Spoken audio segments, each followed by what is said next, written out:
So scale is best described by the shape of a curve. So the curve goes like this: idea, R&D, proof, initial replication, scale up. And when we talk about scale, we just throw out 1 million. How about 1 million? How would 1 million be? So 1 million kids' lives saved, 1 million hectares of forest preserved, 1 million kids well educated. Okay, you're thinking about 1 million? Okay, now let's think about 10 million. Let's think about 100 million, 1 billion. So it's just continually that next order of magnitude.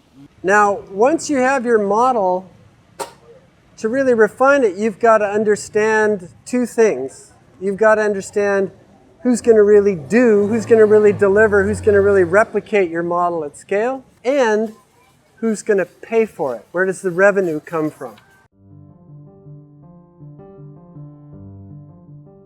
And then there's only 4 possibilities. It's you doing a very high leverage solution or growing a very big organization. If you have a profitable solution, it's lots of businesses copying your solution. If you have a solution that needs a subsidy, it means a lot of NGOs are going to be doing your solution. Or you create something that government can take up and deliver. Those are your 4 choices. It's you, lots of businesses, lots of NGOs, or governments. So if you got something super high impact, maybe it's digital in nature, so it doesn't require a huge organization to get to real impact at scale, then you can do it at high quality with a relatively small organization and have enormous impact. There's not as many of those as people think. So, businesses are driven toward efficiency by the profit motive. And businesses have access, as a class, have access to more capital than anything else. The problem is you do have a dynamic tension between impact and profit, usually. Unless your business model is so well aligned with your impact that you can't actually do the business without having the impact. The truth is, what you really want is a model with impact baked in that increasing the profitability only leads to more impact. For example, if you want to do something for other NGOs, probably got to be really simple. NGOs are notoriously bad about delivering other people's models at high quality, and you have to be aware of that. If you've got a super simple solution that is designed to benefit huge numbers of people in a broad array of settings, government has the mandate and resources to do things, to deliver things at big scale. Just boom, deliver them. And the problem is always quality and commitment and efficiency.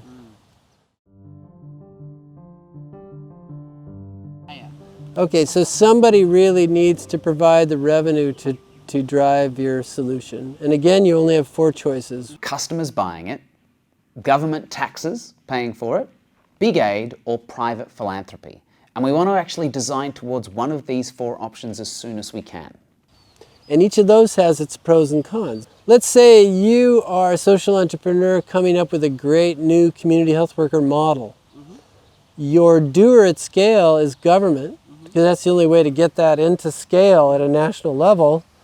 And if the government has any money, then they can pay for it with taxes. If they don't have any money, they and you are going to have to go hat in hand to look for big aid. Most sub-Saharan African countries, a big part of their budget is big aid. Big aid really doesn't want to do anything until it's ready to scale up. It can be a complete pain in the ass to get. Kind of once you figure out the key to that lock, you can get really good at it. And the thing is that a lot of governments don't raise much taxes. Poor countries don't have a lot of money, and a lot of basic services are provided by big aid. Private philanthropy can be really flexible, but it rarely can take you beyond a certain level of growth. It's actually really it's very flexible, more risk-tolerant capital. It's kind of hard to get.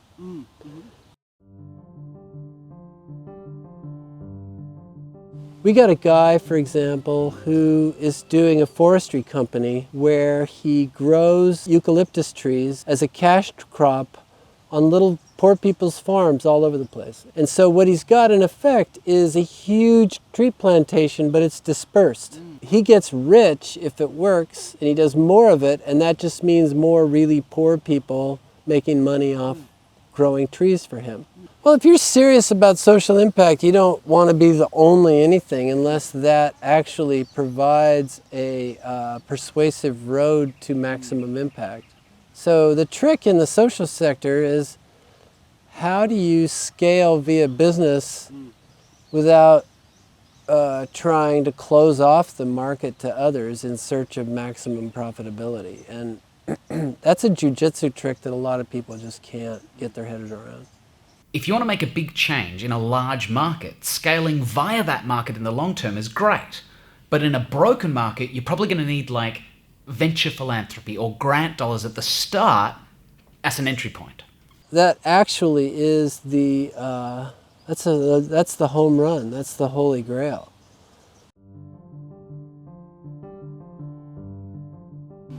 Like, we got these guys in Madagascar called Blue Ventures, and they have this really cool way of going into communities and saying, hey, your fisheries are trashed.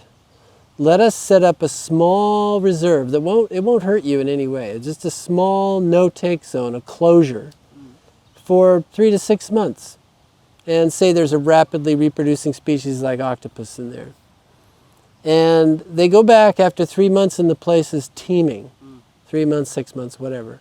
And suddenly people are seeing that, hey, community management could be a really good thing. You know, we're stuck in this cycle of overfishing. We could get out of it now. So we're thinking about, okay, Blue Ventures got really good at this. Who's the doer at scale? One idea was maybe the big conservation organizations could decide at the top, hey, this is awesome, we're going to roll it out throughout our countries.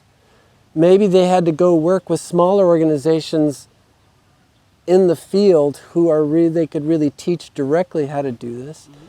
Maybe governments could do it. And so they wanted to investigate all three of these before they really settled on one, or maybe they could even pull off two.